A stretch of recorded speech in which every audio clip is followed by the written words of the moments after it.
Who has surprised you the most by turning up with a real treasure to help you in your business? Go on, think about it. I know there's somebody that you really didn't expect that out of the blue just did something amazing to help you.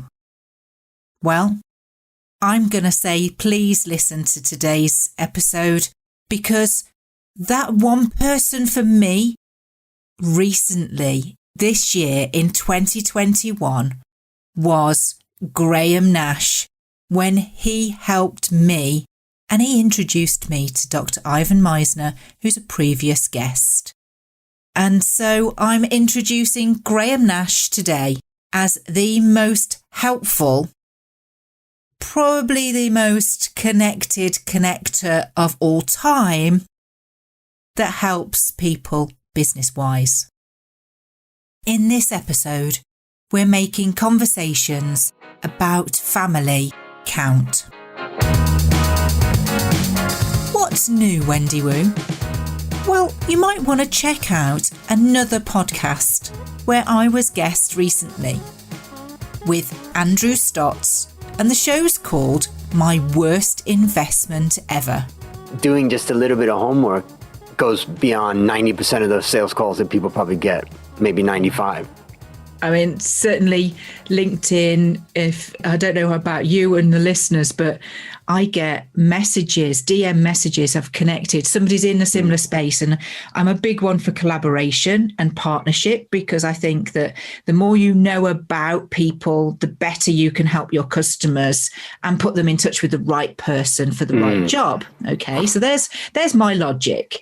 And I will openly connect with somebody if I can see a synergy. And then all of a sudden I get this great big long DM where they're pitching to me.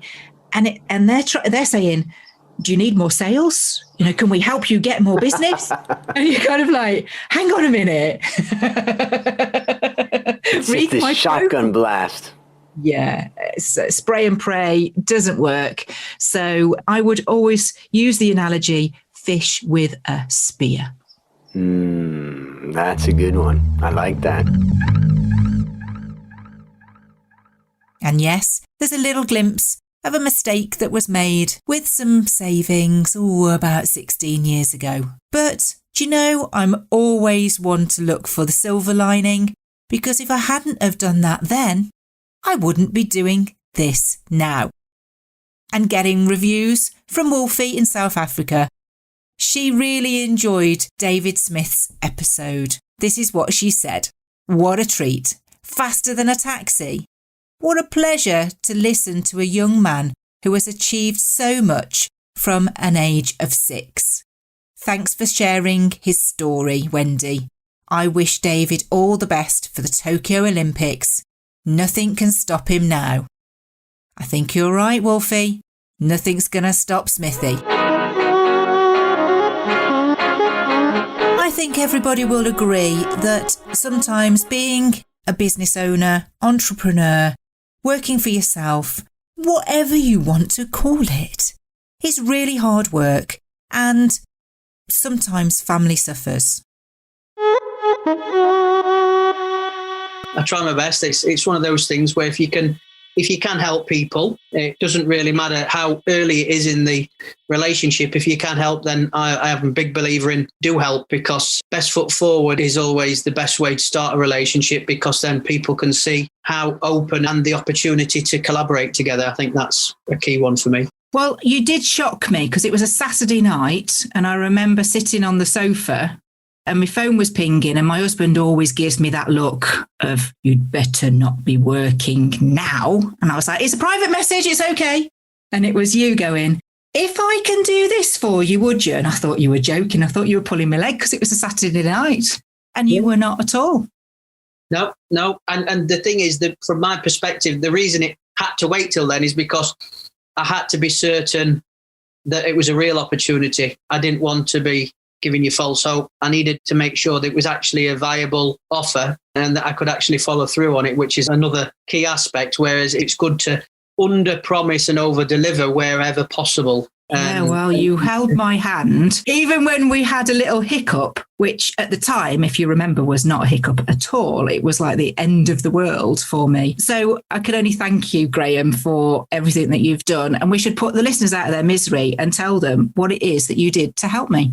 I was in the fortunate position where I've been involved with the BNI network. And as part of my give back, I kind of help other groups within BNI, and as part of my role, I get to sometimes go on certain events, and on a certain event, I met a certain person called Dr. Ivan Meisner, and he'd put an offer out there and said that if you know people who want to talk to me, and if they've got a radio show or a podcast, then I'm absolutely happy to talk to those and are happy to answer questions that they've got. I just had a conversation with you the week before, and you were telling me that you were doing a podcast, and obviously you'd built up your confidence in me for you. I thought, well, this is a great opportunity to make something happen for a good guest on your show. I contacted him, asked him if he was open to that. He said, absolutely. Put me in touch, and the rest is history, really. I've got goosebumps just thinking about it again. It was just brilliant, a brilliant thing for you to do. Really pushed me out of my comfort zone as well, because talking to people that you know is easy. Talking to the people that you've, gotten to know really well is even easier. And talking to strangers is something that I do in my day job all the time. So it just goes to prove that you never know where a conversation will lead. I'd put it out there that I wanted it to be a guest show where we could share things for people to learn from others' experiences. And of course, I'd gotten to know you better through that as well, Graham. And I know that some of the things that you've done for businesses has been to turn their business around, hasn't it? Absolutely. I mean, I've been involved with business turnaround since 2006. So I've got a wealth of experience of seeing how you can turn the challenging and distressing times into productivity and a sustainable business again. So from that perspective, that's a big part of how I'm wired, is how can I help? How can I fix things? So naturally, I was drawn to that profession, but also with my current kind of offering of how I can help people, and especially from what we've been doing through the pandemic of how we've been helping businesses, it's a big part of my why. Yeah. Business turnaround. Let's just pick up what that actually means, because historically, in an old-fashioned world, you would think that would be a bean counter coming in and auditing and slashing and cutting back on people and services and trying to make every penny stretch as far as it possibly can. Yet, from the conversations that we've had, Graham, you're more about the people focused, making sure that the people that are in the business for the right reasons and doing the right job. That in itself has got to be led by being able to have difficult conversations as well. I think you're right. I think from my approach, a key word for me is integrity. And from that, you've got to look at not just the structural integrity of the business, but you've actually got to look at the kind of integrity of the person's mindset as well. If they feel like they're trapped in the business as a caged animal and the business owns them, then they're probably not very well equipped at that point to turn things around on their own. So from that perspective, I think it's very much a mindset shift that's sometimes required. And then it just clears the fog, the mental fog. And then people are in a position to say, right, okay, let's interrogate every aspect of the business. We don't care how it makes us look. Let's see what we need to do and turn over every stone to find how we can improve things and how we can reduce costs without cutting into the muscle and flesh of the business. How can we take opportunities? Because there's always opportunities that are not being taken advantage of. From that perspective, that kind of has enabled me through my different business ventures, from running my own insolvency practice to running a consultancy, the business turnaround consultancy, and even into my other ventures, such as the industrial supplies business, which focuses on the maintenance costs of a business, as well as the accountancy practice, which again looks at the numbers and shows that there's a financial sustainability involved for a business, whether it's at the beginning of a startup of a business, or whether it's a fully fledged, established, profitable business, or whether it's slightly in decline and maybe not so profitable, or even not making a loss. There's lots of different ways, and that's how my kind of skill set and obviously my other partners around me plug in really nicely to kind of help businesses. That leads in quite well, really, that, you know, from doing one thing, you identify there's a solution somewhere else and being able to not lay blame. And I know that certainly as a small business owner myself, you know, sometimes it's not by design that I find myself in certain situations. It's more by accident, because you can get carried away with the doing on the day to day that you kind of become engrossed in what's going on and not be able to see the bigger picture. So sometimes you just need that conversation with somebody else to help you see clearly. Absolutely. And I think it's having that objectivity of being able to say, well, let's have a look at this. We just need the facts. Now what we're going to do is we're going to look at the next element and can we improve that? So it's almost like taking the passion that people have got for the business, but bottling it up and using it sparingly where you need it to improve things, and also stopping it from polluting other areas of the business sometimes, because people and business owners can be their own worst enemy on occasion if they let their emotion and their passion spill over and not be as productive as what they can do. And sometimes they need to cut that off and say, right, okay, I'm not going to do that because that's what I'm not very good at. I'm going to do what I'm really passionate about. And that's how we can drive the business forward. Yeah, business owners do take everything very personally. You know, it's the cost of something is their money, isn't it? Because it's what they've worked for.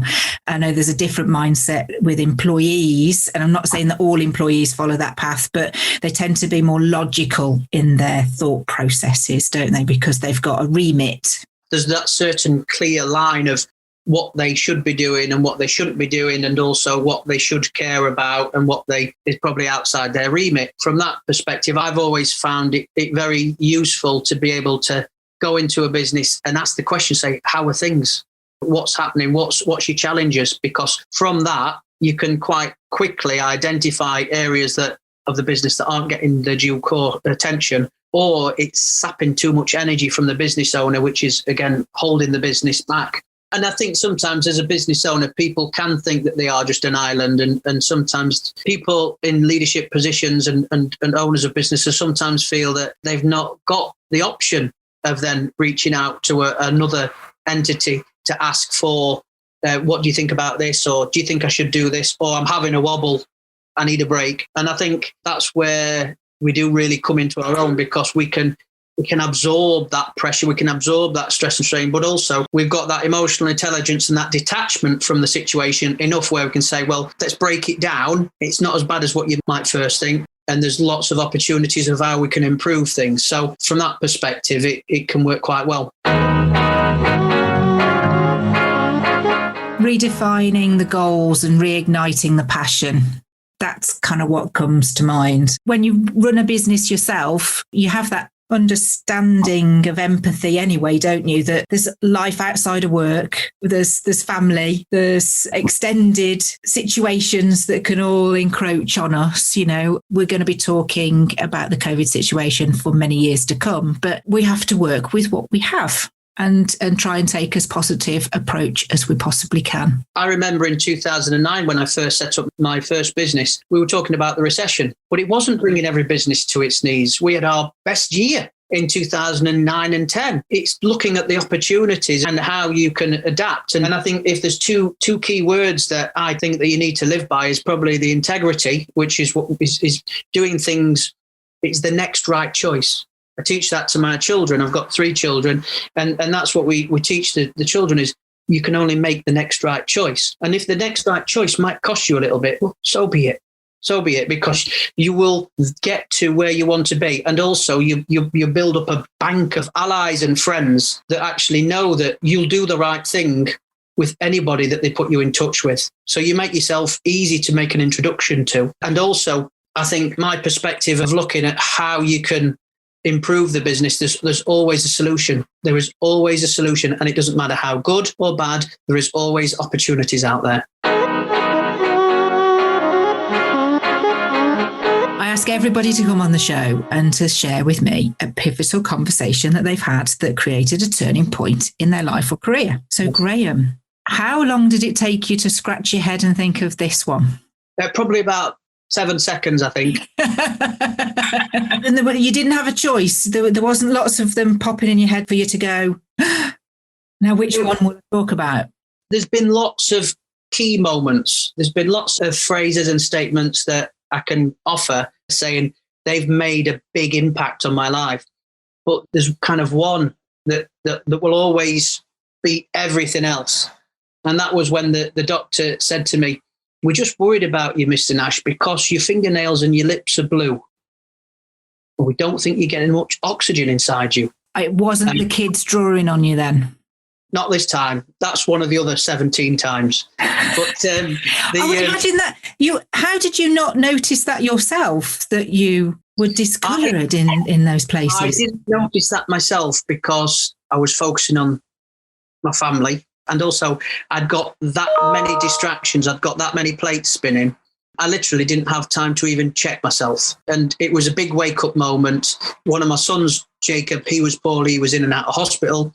My wife was suffering with what we now know to be a slight bout of postnatal depression. And we'd got a 2-year-old little boy as well as his younger brother, Jacob, who was in that hospital. And I was running a business.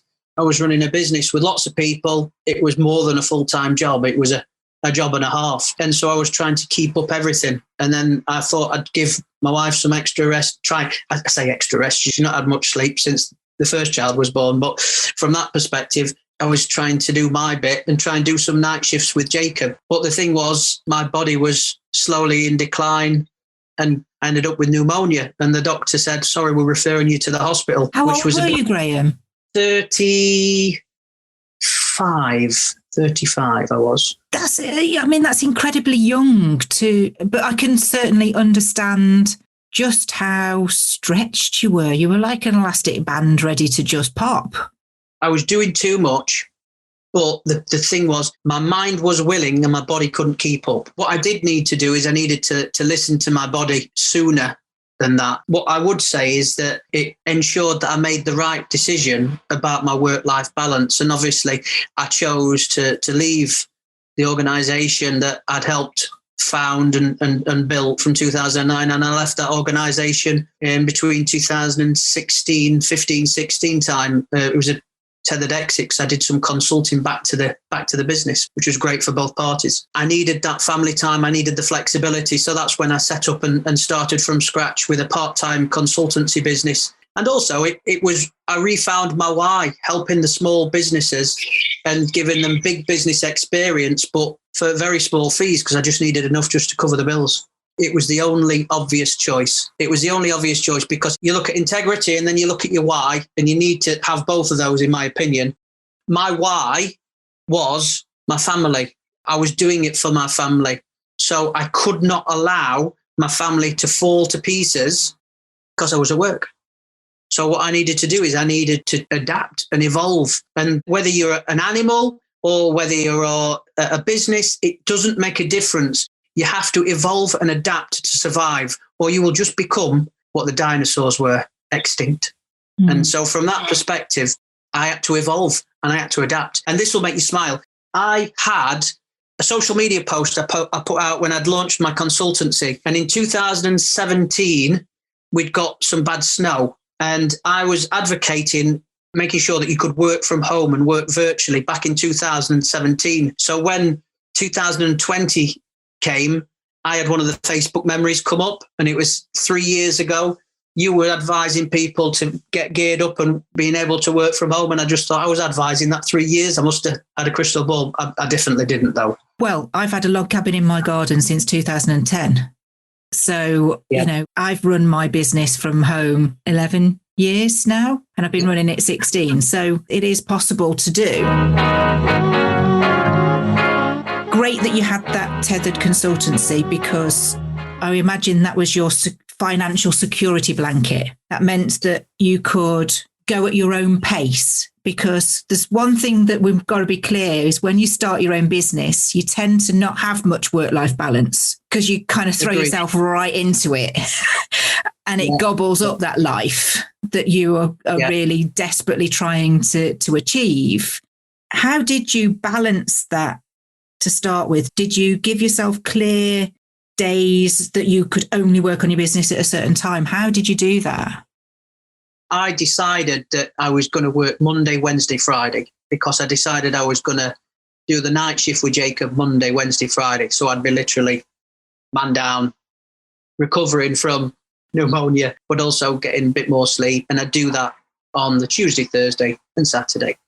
We did have some money behind us because the business that had grown was successful. And my wife is excellent at saving. She's very good at saving some of the funds that we'd got. So we'd got some wool on our back, if for want of a better word. We did have a little bit of money behind us. And I also started with the consultancy. That lasted 6 months. But then what I did is I had the plan of the Monday, Wednesday, Friday, I was going to hit it hard. I joined the BNI network the 6 months when the consulting was coming to an end. So from that perspective, the timing was quite nice. I managed to build up some really good local connections. I mean, incredible, really, that at 35, that, you know, for the consultant to say, Mr. Nash, you need to look after yourself. Because that was a close call, really. Pneumonia is a life taker, isn't it? It can be. I am acutely aware of my health. I'm acutely aware that I need to look at it and see the signs when I am overdoing it, because I throw myself into the world of business. And there's those nights where I just know I've got to have an early night. Yeah. Well, you know, there's nothing better than tucking yourself up with the missus, the 3 kids and Disney Plus. Well, it's normally in all one bed at the same time, or in with one child or a different child, or on a mattress on the floor. So, but yeah. You find yourself a random room. Oh, I went to sleep with you last night then. Disney's a big part of our life. There's lots of lessons to be learned from that brand, as a company, as a brand, but also the messages that they tell and the stories that they tell, because I think there's a lot of moral compass that we can gauge from on that. And again, that key word of following your why and integrity, values, it seems to kind of go through all the stories. And like I say, there's particularly one called Cars, and they've got a certain song. It's about life is a highway, and you don't want to travel it alone. And I certainly didn't want to travel the rest of my life with missing anybody out of my car. So we've got a big minibus now. So I think that's gone from a car to a bit of a minibus. You wait till they get older and you've got all their mates piling in as well. That'll be interesting. Taxi Nash, I think. Taxi Nash. I can see another business being formed there. Yes, hopefully I'll not be the full-time driver. Oh, no, I'd definitely delegate on that one. I'd definitely delegate. Well, Graham, I mean, you've shared some insights there into how we should be looking at business, how we should be in business, and how we should help people in business too, helping others. That's the key message takeaway today. It's been fabulous to catch up with you and to share your story with everybody. For the listeners, you know, I always say, how can people get in touch with you? But is there any particular reason why they would want to get in touch with you? If there are people out there in business and they're facing some challenges and they want some help dealing with those challenges, no matter how big or small, then reach out to me. Perfect. We'll put the contact details of how to find you in the show notes. Graham's story is really relatable to many people that I've spoken to. And I'm guessing that everybody kind of has to go through it at least once. If you've done it twice, that's a coincidence. 3 times, you really need some help. Please don't ever get to the point of burnout where you put yourself at risk and those of your family.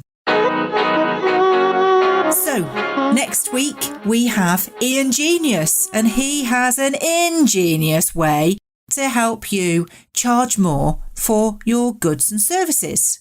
It's about creating the best win-wins.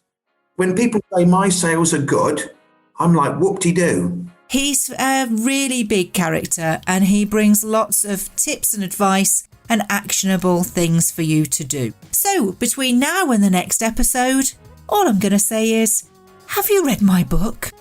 I had a review recently, and it was basically that they were going to adopt my 3-strike rule. If you can't get hold of somebody and you've left a voicemail and they haven't got back to you, please move on. There are plenty of other people that are waiting to be introduced to your fabulous services. So head over to the review site if you've enjoyed this episode. All the W's, making conversations count.studio/review.